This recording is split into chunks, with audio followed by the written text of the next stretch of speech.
What's happening, friends? Welcome to another episode of the Pondcast. I'm here today with my friend and smallmouth catching machine, Steve Tittsworth. Steve, appreciate you coming and hanging out with us this evening. So today we're going to talk about how bass fishing has changed over the last 30 to 35 years. It's just unbelievable how much things have changed. I know myself, I started bass fishing in the 80s when I was just big enough to hold a rod. And Steve, you've been bass fishing a lot longer than that. Yeah, a little bit. Yeah. You can probably add another 15 years after that. But And I had Steve here. He was, to me, the perfect guy to talk about. Steve used to tournament fish a lot and then quit bass fishing for about 30 years. Things happen. We have kids and we have a family, and of course that takes precedent. But now Steve's back into it, and so the perfect guy to talk about how much things have changed after he jumped back into it for taking a break for the last 30 years. So Steve even had his own hunting show for a while called the Greenback Tactical Hunter. Awesome show. Decided to take a break from that and get back into fishing. So, Steve, let's talk about, of course, everything that's changed. But one of the main things, the business end of your cast, every time you take a cast, is going to be baits. So it's unbelievable how much just baits have changed altogether. Yeah. So it's a huge change because I didn't go through all these years. Yeah. I went from this with a skip to that, and when I looked at it again, it was like, holy cow. I mean, I had no idea how much it is. Yeah. A lot of it's still similar as it was back then. It's all new parts, new baits, new everything, but and this is my personal opinion, but I mean, a lot of it's still made to catch fishermen, not necessarily the fish. Yeah. There's 100%. more stuff out there than is absolutely necessary, but it's a business. Yeah. That's how these people are making a living, and it's an industry. And it's an incredible industry now. Absolutely. Compared to then, but yeah. It's different. It's so much different. Yep. Yeah, I can remember, it's just instant, for instance, jigs. All you heard about was Stanley jigs back in the 80s and even 90s. And now, I looked on Tackle Warehouse earlier today.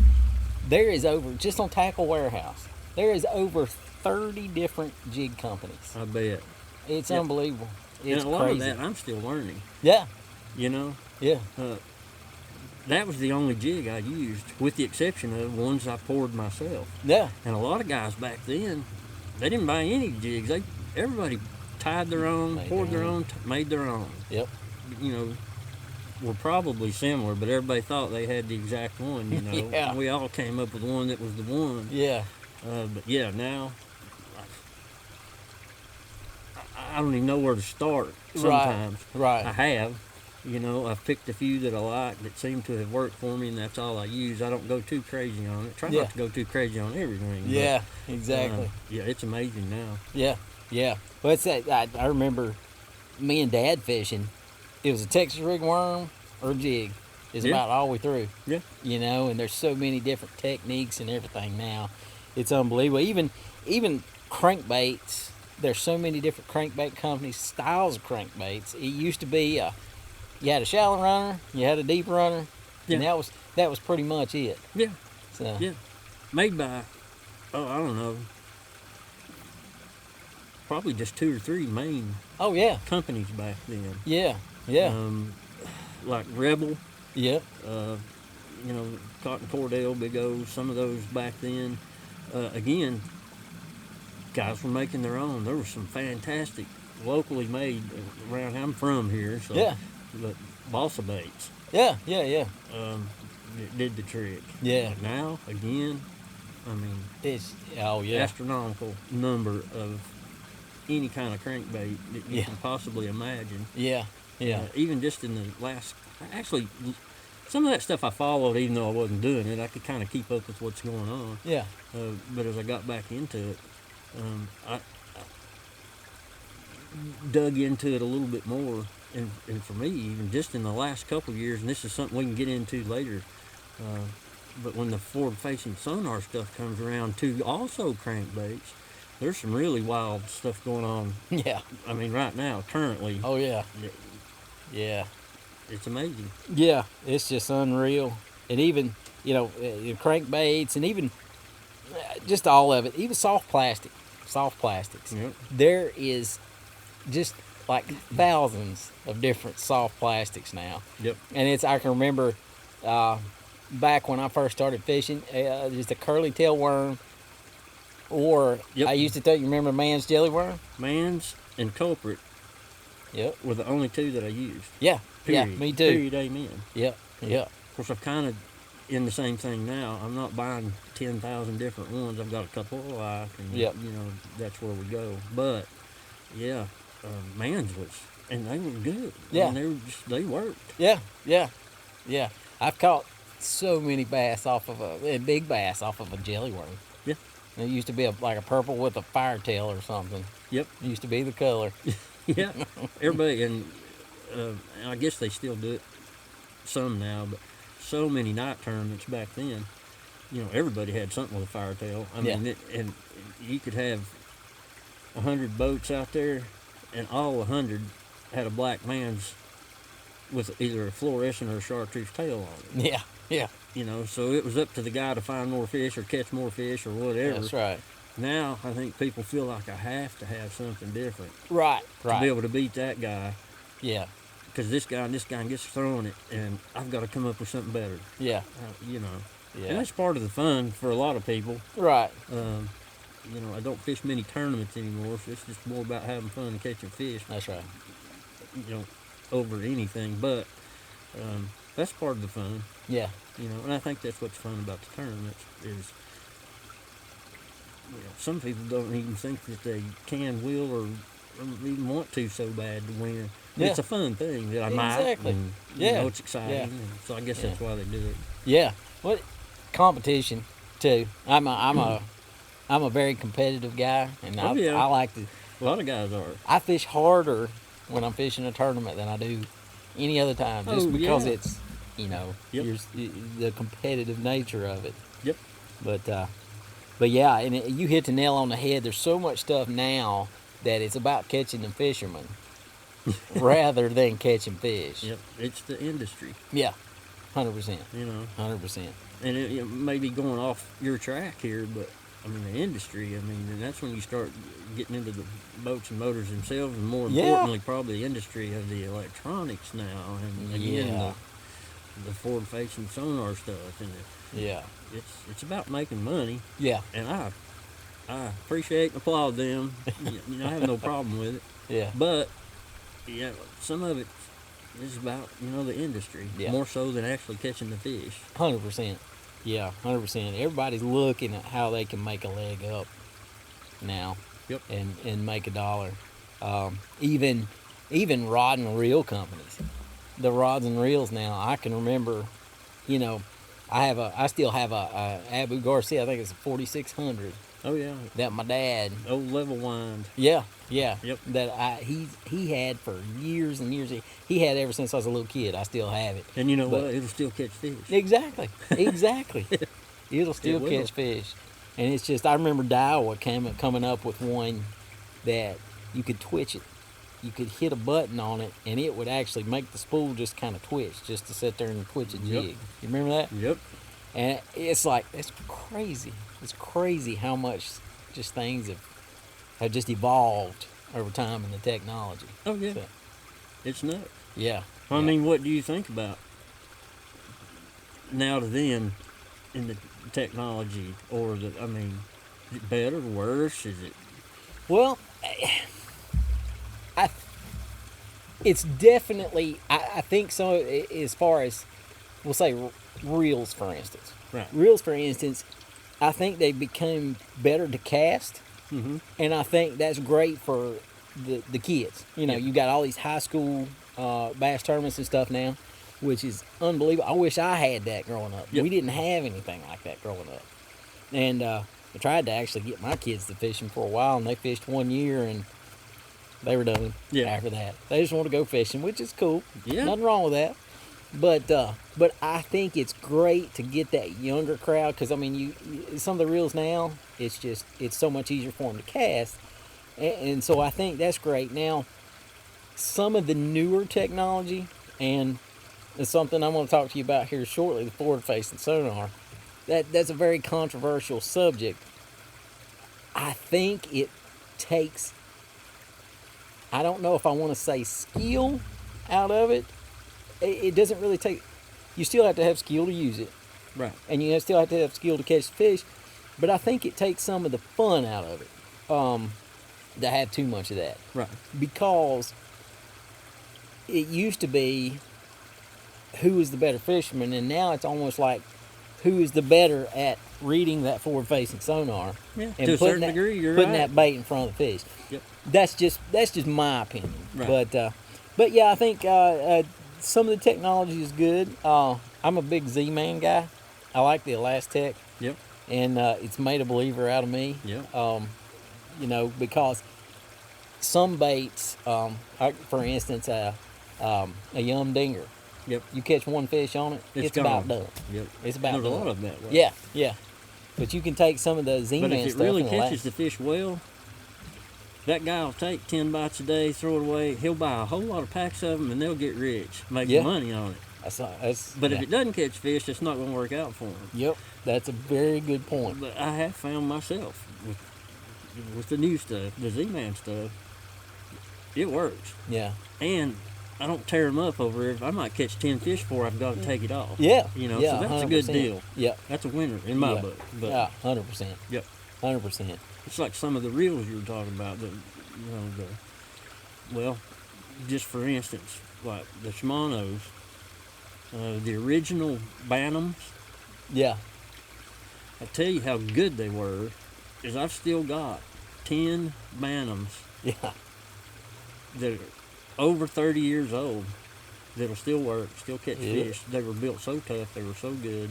I've kind of had I have new Shimano's now Yeah. because yeah. I was a fan. Yeah. Because of what they did and how long they lasted. Yeah. I kept them, but I have upgraded to new ones. Yeah. You know, they're just such a good thing. I'm kind of weird about the reel thing. Yeah. You know, a lot of people like to have different gear ratios. If I'm cranking fast, if I'm doing this or I'm doing that or whatever, it may be part of the golfer coming out in me or something. I want everything to match. Yeah. Yeah. Because I want to be in control of if I'm reeling real slow or if I'm working this or if I'm burning that or whatever. It needs to be me. Yeah. Because some days I've got to even adjust myself a little bit when the fish tell me that. Yeah. You know what I mean? The rods obviously have to be different, but I have everything to match. And a lot of times I'll get the same feel from the same rods. That's something I did 30 years ago. I had all Bantams and I had nothing but Fenwicks, and everything matched with the exception of for the different line weights, if it's a crankbait, if it's a flipping, if it's for jigs, if it's for worms, it's whatever. I've done the same thing. Yeah.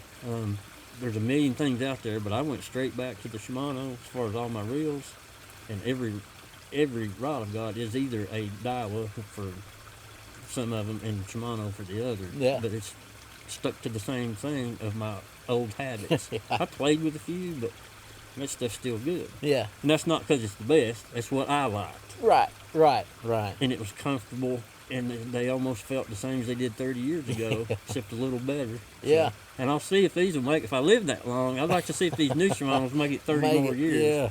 I'd be curious. 100%. Yeah. It's like I've been an Abu Garcia man. That's the way I was. Dad started me on using the round reels. Right. He had a 4600, and I had 5500s. When I used to guide, I used to use 6500s for stripers and catfish. And I've just become a believer. There's some people that hate them, but they still work. Even my low profiles now. I use Abu Garcia. I use some of the Abu Garcia stuff, and it just works for me. And it's, same way. It's lasted forever. And I still catch fish on it. I fished with them. We fished tournaments all summer, last summer with them, and they're still going. So, But 100% on the gear ratio. It's just crazy because it's down to like 6-8 to 1 or something silly, and it's like, I think it's just people concentrate too much on having a different something for every this, and it's like you said, if you had the same gear ratio, you can slow it down, you can speed it up, whatever you want to do. It's basically the only difference. Yeah, that's it. That's it. But the other way, you're guessing that it's doing it for you. Yeah. Well, I need it faster, but I really got to do it slow because this is higher gear ratio, and you know what I mean? It's just like, but some people like to overdo it. Yeah. That's why it's out there, I guess. Oh, yeah. I have no idea. The Shimano was also kind of one of the first, not the first, I think it was Abu, one of the first companies that had a lot larger selection of left-handed bait casters. Really? Which, and I'm one of the weird left-handed guys. But my thought was back then, because I learned to throw right-handed ones, but my thought back then was, I'm right-handed. I write with my right hand. I threw baseball with my right hand. It has more talent. This one doesn't work so good, right? So your feel and your cast and everything should be over here. All you need, this one that don't work too good, is to reel in your line. Yeah. Why do guys switch from their spinning reels like this and then do this? Yeah. It still doesn't make any sense to me. I got so you. that's why I started that, and of course I'm still doing that too. Yeah. Well, I'd say I'm guilty of that. I'm guilty. I throw with my right hand and then switch over. Yep. So I just never could. I never could get the hang of a bait caster on my left hand and stuff. So and I reel my spinning rods with my left hand. Well, it's just, it's funny. No, I know exactly what you're saying. And then even line. I remember it used to be you had tri-lane strand. That was the two. That was the two. That was the that two. Was it. That was your Yep. And there wasn't no such thing as braided line. No. And I guess spider wire came out in the late 90s or so, and that was the first braided line. Yep. And now it's like that's what everybody's fishing is braided line. I use it on. Of course, I've been a finesse guy and an offshore guy, and we can get into that with something else if you want to. But with that kind of stuff, there's a lot of spinning rod action going on there. Yeah. And the braid, never tried it before, but when I got into it, it's like, okay, this is something new that they really did a good thing with as far as I'm concerned. Yeah.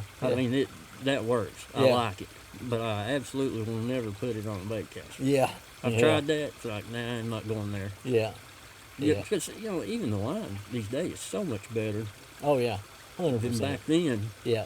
I was kind of amazed when I came back. I didn't get to see a small transition into that. I went from here to here with that big gap. And it's like, man, this is only 8-pound test. I can't even hardly break it. I can't, and it's slick, it cast smooth. Right.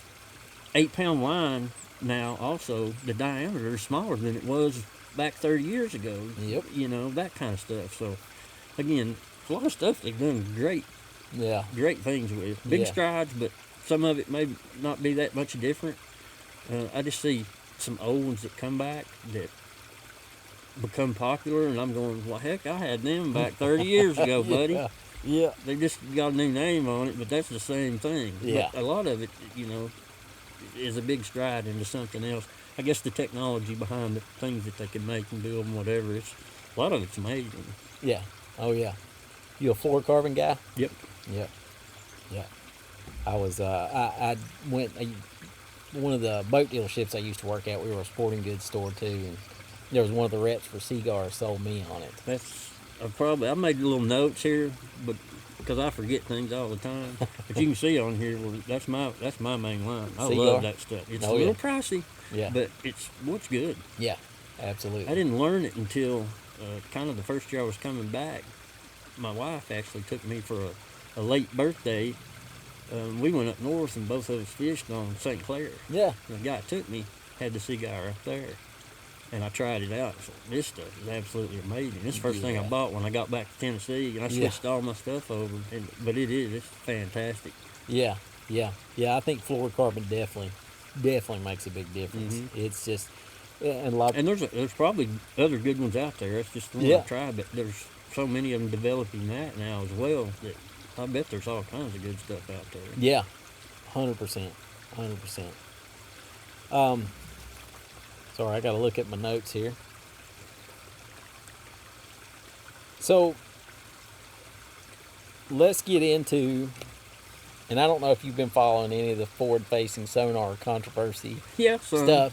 So, now that I learned that you can actually watch fishing on YouTube and see all kinds of stuff, a lot of times that's where, when I got back into it, that's where I learned some stuff. And it's like, what's this all about? What's that? Right. Just look it up on there, you'll find it. Yeah. So back a long time ago, we started flashers. The old flashers. Humminbird X. I'm gonna get this wrong. No, that's not. That was my Lowrance. I think was an X16, and whatever the Humminbird flasher was. I remember the Humminbird flashers. And the Humminbird flasher was even before I got the Lowrance. Yeah. And that sonar had a roll of paper in it that the little wire, and I don't remember what it was called, but the little wire scratched out, your sonar basically on there.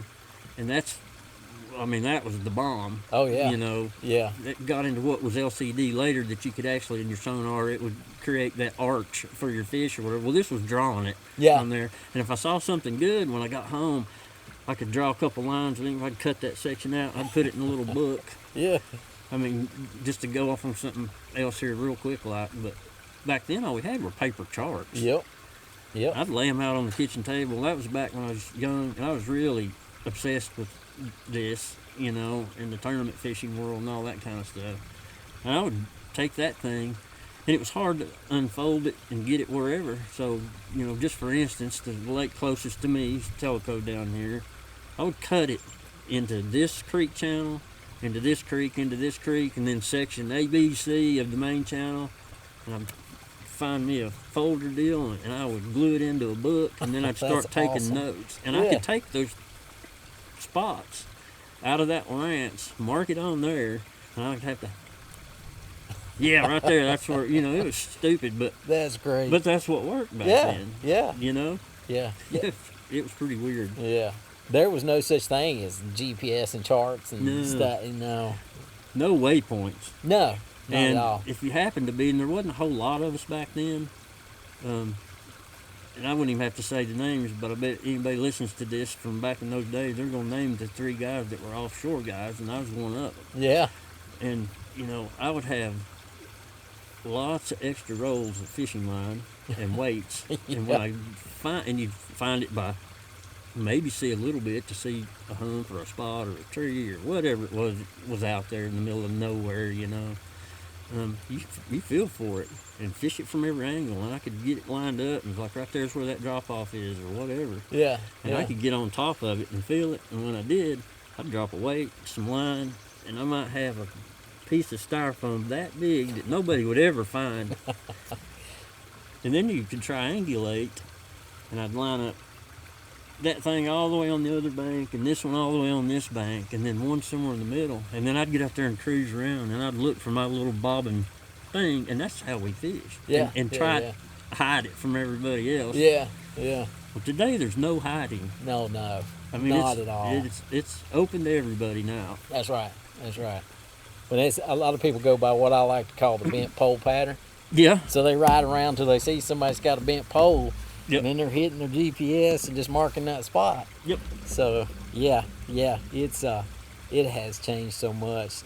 And I remember Dad had one of the paper graphs. Yep. He had one of the paper graphs, and it was the funniest thing because you go back and you pull that roll of paper out and pull it out like you said, and just look at it. Yep. And that was. And if you really had to, then you flip it upside down, roll it back up in there, so you didn't have to buy another roll of paper. Yeah, that's funny. But nowadays, it started out. Of course, it was 2D sonar forever. You had 2D sonar. They had the GPS, and then you had your charts. You had your map. Yep. But then we come into down imaging and side imaging. Yeah. And that was the big thing. That was the big down imaging, side imaging was the big thing. Those are some of the most shocking things to me. Yeah. Is that it's like, you mean everybody can see every inch of the bottom of that lake now? Yeah. I'm like, that's almost cheating. Yeah. But it's like a lot of things that you might think that about. But if I wanted to fish, and if I wanted to learn, it's like I'm jumping in with everybody else. I mean, I don't know any other way to do it. But, right, yeah. But that was like the fact that you couldn't have that secret place anymore, and nobody's got them. Right. You might think you do, but you don't. Yeah. I mean, that was a big jump for me from the then till now thing. That was one of the biggest jumps. Yeah, 100%. And then, of course, after down there, then you had 360, and then came forward-facing sonar. Garmin started with the live scope. Yep. And then, of course, Humminbird picked up on it, and Lowrance was picked up on it with the active targeting and stuff. So, what's your thoughts on the forward-facing sonar? If they wanted to quit it, yeah, I'd quit it. But there's no way they can ever stop it. No, it's never getting stopped. 100%. So I went and bought mine too. Yeah, and here we go. And I was fortunate that when I came back to this, it was because I had to retire early and all that kind of stuff. So I had a lot of time, and I didn't fish as much as I did just back like the old days. I just worked. Yeah, and I worked on learning this, and I worked on covering. I might take 7 days just to work one section of the lake and mark it off, and 7 days to move on up. And it took me about a year, and I covered every inch of that thing. A lot of it looking for places that I had thrown out rock piles, and I had done stuff. Some of it was still there 30 years later. A lot of it had washed away. Yeah. And I'm sure it had already gets fished to death. But at least I covered everything. I learned everything, so I figure I'm in the game with everybody else. Yeah. So, that was that part. The forward-facing thing, again, if they wanted to quit, I would. We'll do it that way again. It doesn't bother me a bit. Yeah. But I just, I've got one. Yeah. I jumped in. Yeah. You about got to. Yeah. That's just, 100%. there's nothing special about having one now. Yeah. Let's just play even. Yeah. I don't know any other way to put it, but yeah. It just is what it is. That's right. I hope it doesn't. I don't see any limits on anything or any limitation or thoughts of a limitation on anything. I hope they don't go so far, and I hope this is not one of them, because I'd be as responsible, because I've got that stuff too now. Yeah, yeah. But I hope it doesn't ever hurt the fishery. Right. And it makes you wonder how much pressure you can put on them. I mean, that was a whole nother big shock to me, and I won't break out of this too long here, but the biggest jump from that whole then till now thing was the pressure. Yeah. The tournament pressure, and the amount of people that I see down here fishing now compared to when, like, I like to fish, December, January, and February, and usually January I might be the whole boat for a whole week down there. Everybody does it now. I know. It doesn't slow down, and then the amount of tournaments, the high school bass stuff, that's great. I've never seen so many in a row. It's not so bad here as it is on some of the others, but 300 boats from all over the country, and it's just bam, bam, bam, bam, bam. 100%. And then your usual little wildcat deals, Monday, Tuesday, Wednesday, Thursday, Friday. Yeah. That was a big eye opener to me. Yeah. Big 100%. difference. Yeah. So, if these things, I really don't even know who has control over it. Right. But you got to take care of your fishery. Right. You can do all this stuff, and even the people that are doing this that are in the industry just wanting to do it. If you hurt the fish, I don't care what you got to sell, you're done. Yeah. Exactly. So exactly. Yeah. I mean, what do you think? I mean, I don't know. I don't know yeah. how it works. No, I'm with you. I've got mixed emotions on the forward-facing sonar. I think it's great. And you got one? No, I do not. Okay. I do not have one, and I'm gonna tell you why I don't have one, because I can't afford it. But I understand. One. But no, I've got mixed emotions on it.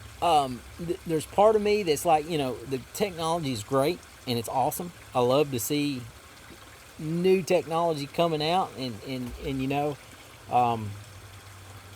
but at the same time, like you said, it's like the fish don't have a place to hide anymore. It's like they can't hide whatsoever. And so, when everybody's doing it, I was out this past Saturday. We were out shooting a video, me and my son, a catfish video, and everybody everybody that I seen crappie fishing or bass fishing, their necks are bent. they're sitting there and they're doing this. Yep. They're looking down, Yep. and they're just twitching that rod. I'd see them just pitch out, and then they would that's all they were doing. That's what everybody's doing now, and like there's nothing wrong with it. It's great. Hank Parker. Yep. Hank Parker. I used to. I saw where he had something, but I don't think I've listened to that one. If So you're going I- to ask me, you can tell I me. watched it. Hank Parker. I used to sit with my dad on Saturday mornings and watch Hank Parker's He's Outdoor Magazine. Great, Yeah, love Hank great Parker. show. Hank Parker spoke up about him, and a lot has been going on, but back and forth between I think his name's Ben Milliken and Randy Blockett. Yep.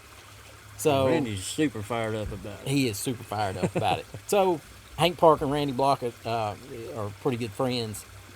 Well, Hank spoke up about it and was talking about it, and he had a very valid point. And it was about some of these high school bass tournaments, and it's become such a thing that some of these, say it's a kid that he's good at fishing, loves to fish, but his dad's got an old boat and it's all he's got, and he can't really afford it.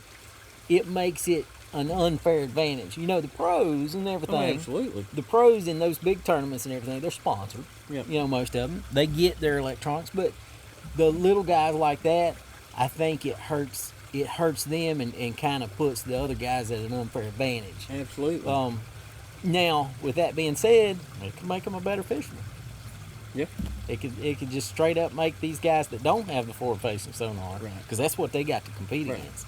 So it can make them a better fisherman. I mean, there are associations out there. And take golf, for example. They make golf balls that you can hit 600 yards. Yeah. The same people that make a tire that'll Yeah. go Yeah. 30,000 miles before you even got to rotate it. Yeah. The thing will last 80,000 miles and whatever. Yeah. Well, they're not going to because it's not in the business. Right. But golf, they've got a limit. And they've watched these companies change a few things and it grows. But, TaylorMade or Ping or whoever, Yeah. if they make it, it might be the greatest thing in the world. But when the USG says it's illegal, Yeah. they stop it. Yeah. They can keep making them, but they can only go so far. So it does keep some control, and everybody's even. Yeah. Yeah. If, Tiger Woods can afford $1 billion, and this new guy is saved up, $100,000 just to try to make it through the PGA Tour year and hope he makes a couple bucks. You know, Yeah. he doesn't have anything. It doesn't matter. Their balls can go the same. Now, if he can hit it farther, fine. But there's no rich guy machinery out there that you're allowed to use, and for that. Yeah. But again, back to what I said before. This thing is industry driven. Yeah. And It when they're is. thinking about what they can make and make a living and make money, everybody wants to make a living, make money. Yeah. I don't fault them for that in any Yeah. way. Yeah. But I don't know that they're ever going to put a stop sign out there and say, No. that's enough because we're going to do this. Or it's even back when I was way back. I mean, guys had more equipment and better stuff than me because I couldn't afford it. Yeah. Yeah. And they were ahead. Yeah. So I don't know. The one thing I can tell you, what I said I didn't know, and I still don't know this, but about the one in particular, the forward-facing sonar, the one thing I will tell you is the only control in this that no matter what they do that might work, and I don't care one way or the other, cross your fingers, is the fish themselves. Yeah. Because these fish are getting smart. Oh yeah. They're knowing when that thing's pinging on them. They're running away from boats. Now it's getting even farther. You've got to find them. Yeah. And I've watched them. And a lot of guys they're smart. And then I've got to change up on this to get it. They'll hit for a while, and then they learn that. And each generation of fish changes pretty quickly. And that stuff is in there. Oh yeah. And they're going to quit. Yeah. And I've seen them quit on things myself. Yeah.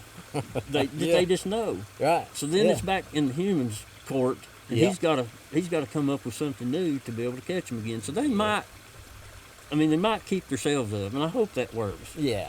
Because if it gets to where, if they were so dumb that every one of them gets caught, all you got to do is go find them, they're going to be done in no time. Yeah, 100%. And you don't have a fishery. Right. Fishery goes, everything goes. Yep. That's right. That's right. I'm cheering for the fish. Yeah, me and you both, buddy. Me and you both. So, you mentioned it just a minute ago. Bass tournaments. Yeah. To me, it's unbelievable how many tournaments there are nowadays. Oh, it's astronomical number. Yeah. Yeah. I don't even know how they do it. I don't know why they do it either. I don't either. I mean, they could have so many years they could do, but I mean, they cram in all they can cram in. Yeah. Yeah.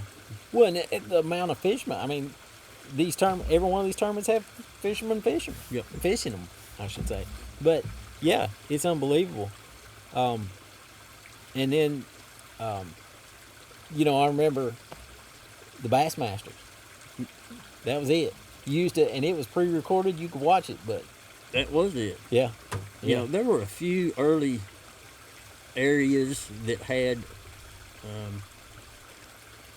I guess what you would call them a tour, that were small. Some of them around here, the Hungry Fisherman and Reader Chevrolet did a pretty, it was pretty big for around here, that kind of stuff. But there only one professional, and that was it. Yeah. And it wasn't a whole lot of them either. Right. And no particular other divisions or whatever. That took me a while to figure out when I got back into it, like, just with Bassmaster and all the Bass Pro stuff and the Open stuff and the Elite stuff and the blah, blah, blah, and the MLFs and I could go on and on and on. Yeah. It's like, holy cow, that's just amazing to me. But the industry is huge. Yeah. I mean, I assume. I mean, that's the only thing I could figure out. Yeah. It was like, wow. Yeah. Big difference. 100%. And it's even now, you can stream. I can live stream. I have literally sat and live stream the MLF or the Bassmaster guys. Yeah. And, it used to be pre-recorded. Yeah. And so it's just unbelievable now now I love the MLF. I love the fact that they catch the fish and they turn I do around. too. I think they all do that. I think so. Yeah. Yep, I'm with you there. I used to fish catfish tournaments all the time. And I wish some of the catfish tournaments would go to that. Yeah. So, it would. I think it would make a big difference on the health of the fish. And then I think, it's very interesting what those fish do when you release them. There's no way. I don't think a bass is going to swim 2 or 3 miles down the lake to where it came from. No. So it totally changes. Yeah, I mean, you got a lot of them bounce around here and there because they can. But two particular lakes are the ones here, Loudon and Telco. Yeah. The majority of every big tournament comes out of the canal. Yeah, 100%. So a lot of them are going to get some, 20 and 30 mile rides to a new home. Yeah. And it's over and over and over and over and over and over. Yeah. I don't know where they go. I know it's pretty amazing. I have heard, some folks and looked up online and some of this stuff, and don't know how accurate it is, but it's kind of amazing how many that go through all they go through to try to prepare them things to release and all the stuff they give them and all this kind of stuff that they actually still don't live. Yeah. 100%. And it's kind of sad. Yeah. You know what I mean? Yeah. Their best shot is immediately released as soon as you catch them. Right. And that's why, that kind of tournament is a good idea. Yeah. Yeah. Only thing I would do different instead of whoever catches the most sometimes, they just rack them up. I still think they ought to just count their best 5. They're weighing every one of them so the guy can do the math for them and just keep the best 5. And let's look at it that way kind of deal. Yeah. But still,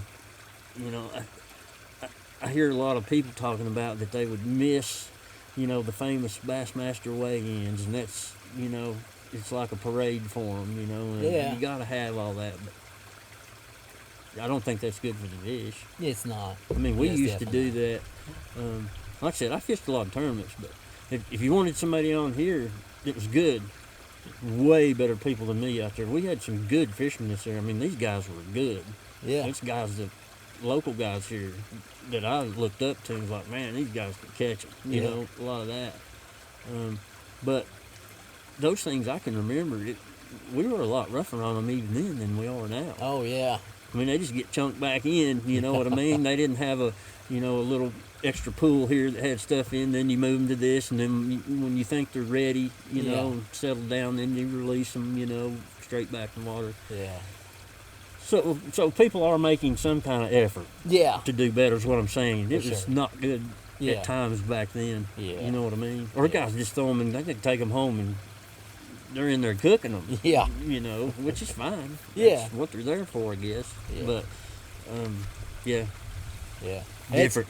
Yeah. Well, it's you know, I last summer, for instance, we fished a little wildcat tournament, and we fished some of them throughout the summer, and that's one thing I noticed is they would a lot of guys, they would stand up on the bank and just give them a toss, and it's like, come on, you know. I was getting down in the water, just loving on them and letting them go because I want to catch that fish again. But a lot of guys, I'm notorious for that. Yeah. I have a special place in my heart for smallmouth. Yeah, 100%. I take care of them. I mean, and you know, I don't think a lot of people realize though. You know, if you're fortunate enough to catch, you know, pretty nice and whatever, 4 pound, 5 pound or whatever. Yeah. That some of them things is 8 to 11 years old. Yeah. Yeah. Been around for a while. You know, you know, let's not beat them up. That's right. Haul them off. No, I don't. I wish people wouldn't eat those, but I know it's legal. That's what they're there for. But those are kind of my babies. That's what I like to play with. So. Yeah. So Steve catches more big smallmouth than anybody I know. He has made me so jealous over the winter of the big smallmouth that he has posted on his Facebook page. It's unreal. There's a lot better ones out there than me. I promise you. I hear you. Well, let me ask you this, Steve. So let's make it a little fun here. You got any crazy fishing stories? Crazy or phenomenal, crazy, just phenomenal. A good story. Not to be bragging, but probably one of the things I would be most proud of is one time that I had a 17.5 pound bag, which that's a good bag. But it was in the middle of the winter. The only guy on that lake, and I did it in 2 casts. 2 casts. An 8.5 and a 9, which 9's still my biggest largemouth. Yeah. And I don't care, they were both on Teleco right down here. Yeah. In 2 casts. Wow. That is insane. Yeah, I'll never do that again. Yeah. Yeah. I mean, I've caught some bags more than 17.5 pounds, but I have never done that. Yeah. And I don't think there's any way I ever would. That was the luckiest, weirdest, you know, shocked me that I caught that biggest fish. Yeah. And then just literally sit down and shaking and whatever. Yeah. You know what I mean? For a while. Yeah. Stood back up and pitched it in the same tree, 1 cast, and an 8.5 pounder comes out behind it. Oh, wow. I don't even know why they were together, don't know anything about it. And there's no big story or build up to that, but that's probably one of the most exciting things I've ever done. Yeah, that is awesome. That is pretty awesome. I've always looked back on that. It's like, man, that was like, I grin thinking about it. That was just cool. Yeah. Especially here on Teleco. Yeah. Especially on Teleco, because it's not. I mean, Teleco's a great lake. It's probably a better smallmouth lake, I would say. It is now. Unfortunately, it's getting spots in it, which might start chewing that up. Yeah. You know, from another kind of here to there back then and now thing. Yeah. You know, that's something I learned that shocked me is how bad the largemouth are down here. Hope I don't make the Teleco people mad here, but they are. They just are. Yeah. You know, at one time that I guess that TWRA decided to kill all the milfoil in that lake, that was the end. Yeah. Doesn't hurt the fish, even though we all saw them floating up as soon as it happened. Yeah. Part of it was from that. You know, but I guess we'd have to have some kind of physicist out there that knows things a lot more than I do. But, you know, to not have any kind of plant in a lake is not good. Yeah, 100%. I've seen it sneaking back, it looks like, But I had guys tell me, because I've not been back to it, said, oh yeah, it'll do that for a little while. He said, but it'll still get pelted down. Yeah. And I'm like, wow, I wonder why they do that. Yeah. And I've still never found the answer to that. Yeah. I mean, I have theories, but I won't get into that. Yeah. They told me why, Yep, but yep, I yep. have no idea. But I hate that. I hate that it's just, those were gone. Yeah. That was something I saw when I came back. But wow, really? Yeah. But it looks like most of the other ones are all, pretty good. Yeah. I saw, didn't fish it. It was before I came back fishing, but I still kind of keep up and saw what was going on. Chick was amazing, Yeah. with the Florida strain. I think it looks still good, but they say it's kind of going down some, but it's okay. Douglas is still pretty good. Yeah. Loudon's still pretty good. Yeah. It's just the green fish down here. Yeah. Fortunately, my favorites are brown, so Yeah. I'm okay. There But you go. I wish there was still 9-pound largemouth down there. I mean, maybe some are caught occasionally, but Yeah. it's pretty slim, I think. I got you. Yeah, I hear you. So, I have a story. I used to fish Bugs Island Lake Okay. all the time. That's where I grew up fishing. So that's where my dad, we used to striper fish a lot. Yep. So we went to Bugs Island and we would bass fish too. One, I believe it was June, there was a big storm had came through and the lake level came up. I think it came up like 5 feet. Water was up in the trees. There was a red man. Remember the red man Oh, tournament? yeah. So there was a red man tournament going on. Those guys were fussing and carrying on about they couldn't catch any fish. Well, me and my cousin decided we were going to take the boat. We took his dad's boat, and we just happened to notice a bass swimming back in the trees. We took the boat in the trolling motor and got back in there as far as we could possibly get. And I've never seen so many big bass in my Wow. life. I'm talking 4 to 8 pound fish. It was unreal. I was flipping a Texas rig jelly worm. Yep. My cousin was throwing, you remember a porco? Yeah. He was throwing a porco. We caught so many fish. Wow. If we'd been fishing at Redman tournament, we would have went home with some big money. Yep. But yeah, it was, you could see a lot of the fish just swimming. They just had moved up back with that water. There was one I know it was a good 8 pounds. It was a good 8 pound fish. Now we couldn't get her to bite, but there was so many 4, 5, 6 pounders. It was That's just unbelievable. awesome. And we're these little kids, Yeah. And like I said, I'm flipping a Texas rig worm. My cousin was throwing a porco, and we're just wearing them out. That's awesome. It was unbelievable. But I've never experienced anything like that again in my life. It's just really cool when you have something like that. Yeah. Because, Yeah. I mean, you'll hang on to it forever. Yeah. Yeah. That's one of the cool 100%. things about fishing, period. Yeah.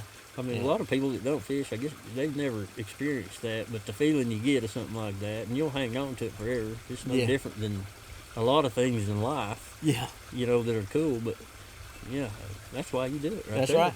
That's right. That's why you do it. That's right. So, you have anything else to talk about? Don't think Good. so. All right. Well, we're going to wrap it up. Thanks for joining us for another episode of the Pondcast. I hope you enjoyed. Steve, thanks again, man. Anytime, for sitting buddy. and talking. I enjoyed it. I enjoyed us sitting around. I can sit here and talk fishing all night. But thank you again for watching. We appreciate it. We'll have another episode out soon. See you then.